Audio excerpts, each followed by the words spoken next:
This is Debbie with the Food Prepping Channel. I had 8 pounds of pinto beans, and I sealed 4 pounds of them in bags with my food saver, and then I kept 4 pounds in this little canister. And what I'm going to do with this is I'm going to fix about half of these, and I'm going to show y'all how my grandmother fixed pinto beans, cornbread. When you get pinto beans, I don't know if you know this or not, but you always try to go through the pinto beans and make sure that there's no rocks in them, because there can be rocks in your beans and when you get them from the grocery store. So you need to go through every little handful that you're going to cook. You need to go through them and make sure that you get out all of the rocks. I'm going to go through these, and then I'm going to run water over them, and then I'm going to put them on the stove, and when I get to that point, I'll bring you back. Okay, I'm back, and here's the big pot of beans. I have got them on the stove, and I'm going to turn the stove on high. And then what I'm going to do is I'm going to put right much, I'm using sea salt in here, and I'm going to put right much in here because these will be washed off after they have set. And what I'm going to do is let these come up to boil, and then once they come up to a boil, I'm going to let them boil for 5 minutes. I'm going to set my timer for 5 minutes, and then I'll let them boil for 5 minutes, and then I will cut them off, and I'm going to let them sit for a couple hours. And when I get ready to cook them, I will bring you back. Okay, I just wanted to bring you back. The beans have been soaking for about 2 hours now. And what I'm going to do is rinse them. I've got a colander in my sink, so I'm going to rinse them. Alright, so I'm going to rinse the beans and rinse the pot. And when I get that finished, I'll bring you back and show you what else I'm going to do. Okay, here's my pot of beans. I've rinsed them. I've filled them up with more water. I'm going to turn them on high. And over here, I have fatback. This is what my grandmother always used in her pinto beans. And so I'm going to put about, I don't know, in this much beans, I'm probably going to put 6 strips of it in here. Of course, once this gets done, we will take this out. We won't eat this or whatever. And then I'm going to put salt in it. And while I'm doing that, there's the pan that I'll fix my cornbread in after a while. And I'll show y'all how to do that. Alright, now here's the salt in the beans. And these are going to cook probably for another couple hours, and they should be done. So I'm going to put the top on them, and I'll bring y'all back when I'm getting ready to do the ham, so I'll bring you back when I do that. Okay, I want to bring you back and show you what I'm going to do. I have one of those canned hams. It's not that good, but I mean, it's not something that I would want to fix for Christmas or Thanksgiving, but it'll do for in case we don't have any electricity this next week. And here it is. I've got it in my Dutch oven.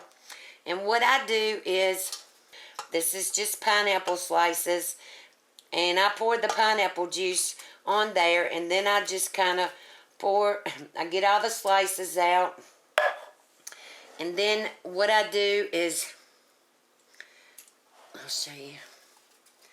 I put slices around the side, slices on top.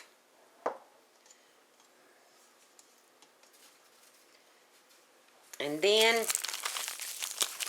I have brown sugar. And I put some of that on there, on the top.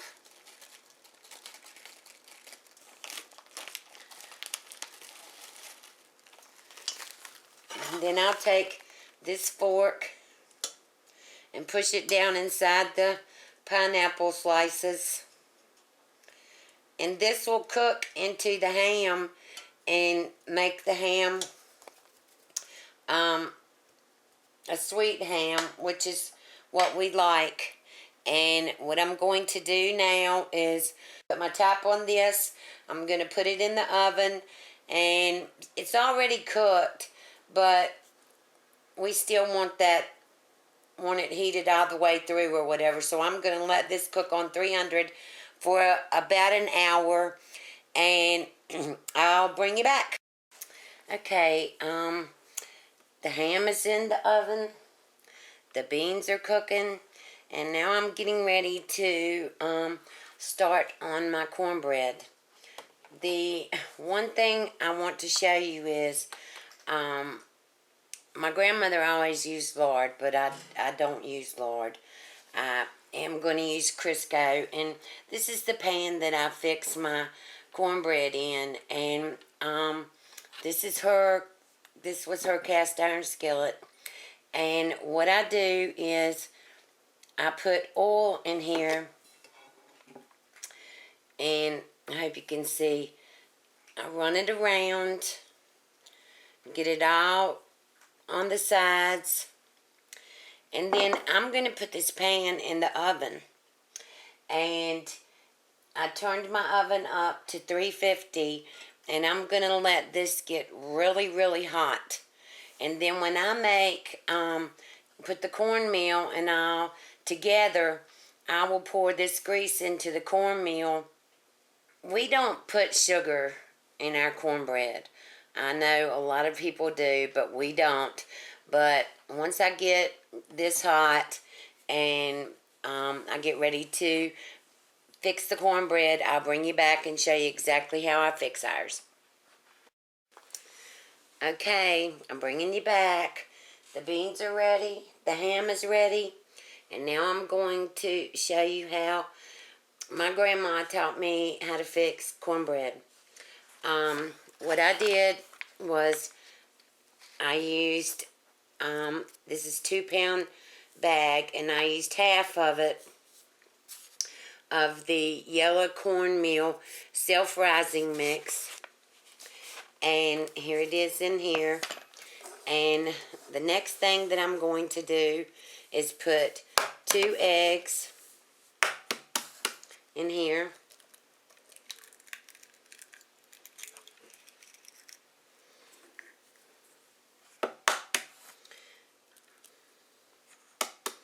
And I've been watching the Weather Channel all day today, and I think Virginia is really going to get some bad winds, and it does scare me because we had the derecho in the 1st of July, and so I'm kind of scared we're going to be without electricity.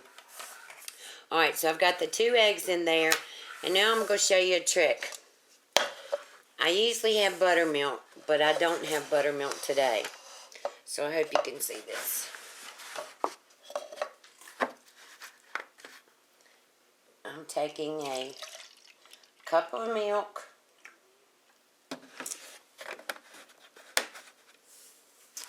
and you can put apple cider vinegar in your milk.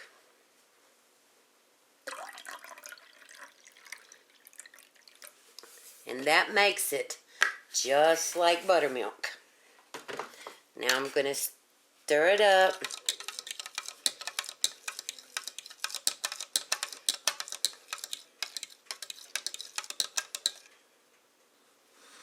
And then I'm going to put this in here.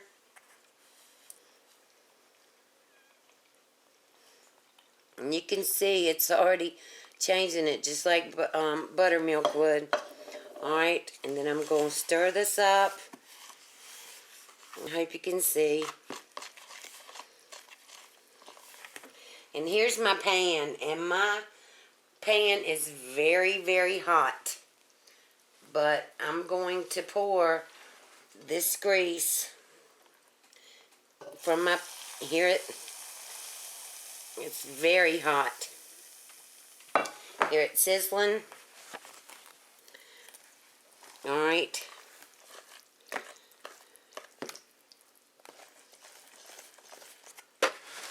Get the milk out of the way.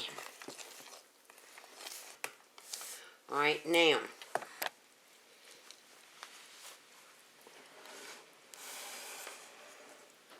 Oh, the wind's picking up out there. Alright, can you see my frying pan? Alright, now what I'm going to do, and you should be able to hear it. No, it's not sizzling. But what I'm going to do is I pour this in there.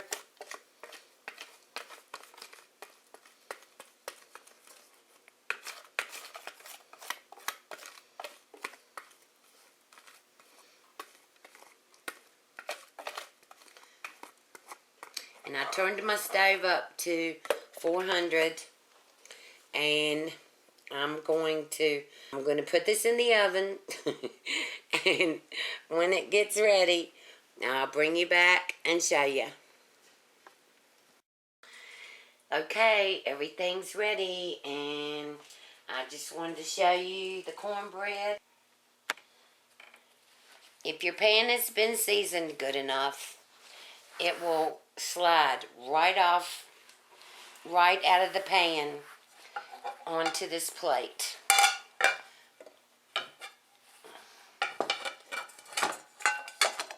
And there it is.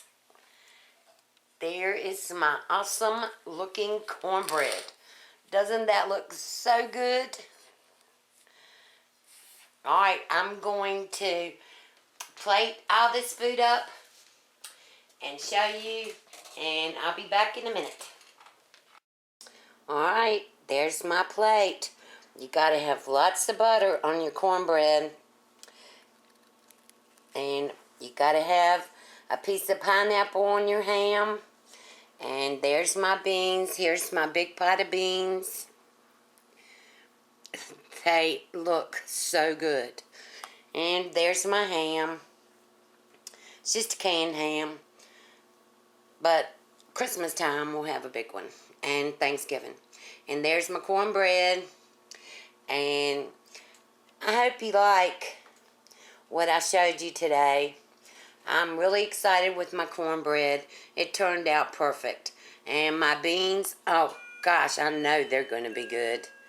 So, here's my plate. And I'm going to eat. So you all have a good night. Stay safe. Pray that Hurricane Sandy doesn't knock my electricity out. And if you like my recipes, give me a thumbs up and subscribe to my channel. Bye. I just had to bring you back one more time and tell you, this cornbread is the best cornbread I have ever made. I've never used the yellow cornmeal mix before. I usually just always use white. But this yellow is really good. Really good. I'm excited about that. And the ham is awesome. And the beans are so soft. The kids are going to be so excited when they get home. They've gone to North Carolina to a haunted house, something down there. And so when they get home, they're going to be so excited to have this waiting for them. So I just wanted to tell you how good it was, and hope you like it. Bye.